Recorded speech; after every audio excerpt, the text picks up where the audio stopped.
আসসালামু আলাইকুম আমার প্রিয় ভিউয়ার্স, তোমাদের মাঝে চলে এসেছি আমি আমার হাউস ট্যুর নিয়ে।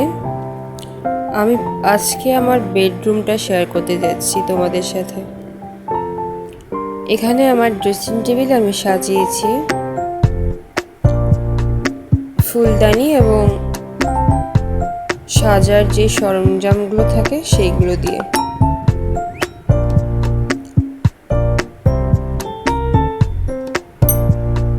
তারপর এখানে আমি একটা বড় ফ্লাওয়ার ভাস রেখেছি।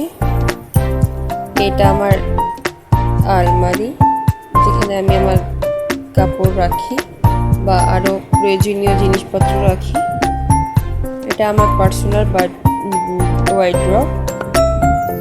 আর এটার উপরে আমি আমার পছন্দের ফুলদানি দিয়ে সাজিয়েছি এবং একটা ছোট্ট টেবিল ল্যাম্প রেখেছি, যেটা হচ্ছে চার্জ করে চলে, তোমরা সবাই জানো, যেটা আমাকে সাহায্য করে কারেন্ট চলে গেলে বই পড়তে অথবা রান্নার কাজে বা অন্য কোনো কাজে। এটা হচ্ছে আমার খাট, যেখানে আমি বাটিকের বেডশিট দিয়ে সাজিয়েছি। এখানে তার সাথে ম্যাচিং করে চেষ্টা করেছি পর্দাটা লাগানোর।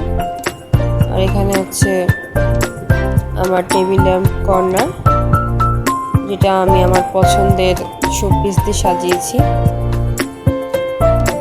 এই যে হাতে বানানো আমার একটা হ্যান্ড পেইন্ট আছে, একটা শোপিস, যেটা আমার নিজের হাতে তৈরি।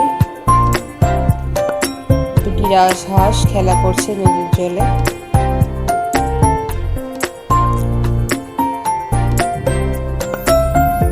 এই যে এখানে একটা ছোট্ট পাখির গাছ রেখেছি।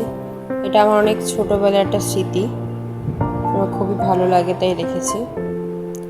টিভি চলছিল, মা টিভি দেখছিলেন। আর উপরে যেই পেইন্টিংটা দেখা যাচ্ছে টিভির উপরে, ওটা আমার বার্থডেতে আমার বেস্ট ফ্রেন্ড আমাকে গিফট করেছিল। আর এটা হচ্ছে আমরা মা মেয়েতে বা আমার ফ্যামিলি মেম্বার্সরা এখানে বসে গল্প টল্প করি। আর এই যেই বড় ছবিটা দেখা যাচ্ছে, বড় ওয়ালমেটটা আমার ফ্রেন্ড আমাকে বার্থডেতে গিফট করেছিল। কত সুন্দর প্রাকৃতিক দৃশ্য, গ্রামের মনোরম দৃশ্য দেখলেই মনটা জুড়িয়ে যায়। তো থ্যাংক ইউ ভিউয়ার্স আমার ভিডিও দেখার জন্য, এই পর্যন্ত আমার সাথে থাকার জন্য। আমি আশা করব তোমাদের কাছে আমার ভিডিওটা ভালো লাগবে। ভালো লাগলে একটি লাইক করে দিও, শেয়ার করো, কমেন্ট করো।